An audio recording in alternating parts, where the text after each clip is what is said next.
Hello नमस्कार, मी शीतल. तर मी आज करणार होते कुरडई, तर तेच तुम्हाला मी दाखवत आहे. तर इथे मी जेवढा चीक निघला होता ना, म्हणजे चीक जेवढा निघला आहे तेवढंच पाणी घेतलेलं आहे आणि ते पातेल्यात ओतून घेतलं आणि त्याच्यामध्ये मीठ टाकायचं आहे चवीप्रमाणे. तर अंदाज कळतोच आपल्याला किती म्हणजे ह्याला किती लागतं ते. मीठ टाकून घेतलं. नंतर आता चीक ओतून घेणार आहे मी आणि इथे बघा अशी धार लावायची आहे चिकाची आणि नंतर मग गरम पाण्यात व्यवस्थित ते हाटून घ्यायचं आहे. तर माझ्याकडं मी बेलण्यानेच हाटणार आहे. तर तुम्ही बघू शकता किती छान असं व्हायला लागलेलं आहे आणि थोडंसं ना गरम पाणी करून ठेवायचं, कारण की थोडं कमी पडलं तर वरून ओतता येतं आणि नंतर मग हलवून ते झाकून ठेवायचं. तर मला ना मी 3 किलो गव्हाची कुरडई बनवणार आहे. त्याच्यासाठी मी ते म्हणजे माझा एवढा चीक निघलेला आहे आणि त्याच्यामध्ये आरामशीर आपल्या म्हणजे 65 कुरडई होऊ शकते 3 किलोमध्ये. तर इथे बघा छान असा चीक हाटून घ्यायचा आहे, गाठी वगैरे होऊन द्यायच्या नाही. खूप फास्ट हलवायला लागतं आणि व्यवस्थित पटपट करायला लागते ही प्रोसेस.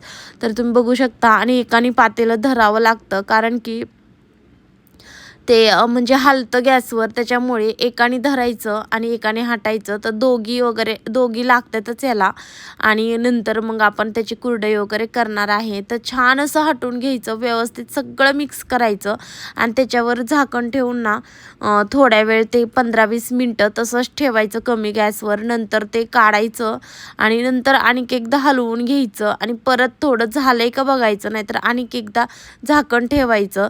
तर तुम्ही बघू शकता माझा चीक बऱ्यापैकी झालेलाच आहे, कारण की त्याच्यात नंतर मी ना खसखस टाकली आहे. तुम्हाला आवडत असेल तर टाका, नाही तर नाही टाकली तरी चालते.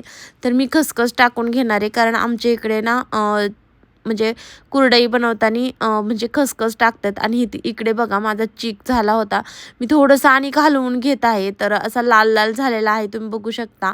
आणि चेक करायचं की आपल्या हाताला चिकटतोय का वगैरे, लगेच कळतो. नंतर आमच्या शेजारच्या काकू पण आल्या होत्या, तर त्यांनी 2 सोरे घेतले आणि त्याच्यामध्ये ना ते मला भरून देत होत्या. त्याच्यामुळे माझी पटकन कुरडई झाली. तुम्ही बघू शकता किती छान अशा कुरडया झाल्यात आणि चीक पण एकदम परफेक्ट झालेला आहे त्याच्यामुळे.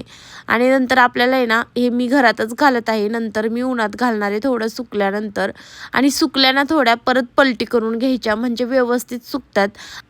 तुम्हाला हा व्लॉग कसा वाटला कमेंटमध्ये सांगा. लाईक, शेअर आणि सबस्क्राईब करा. तोपर्यंत बाय बाय.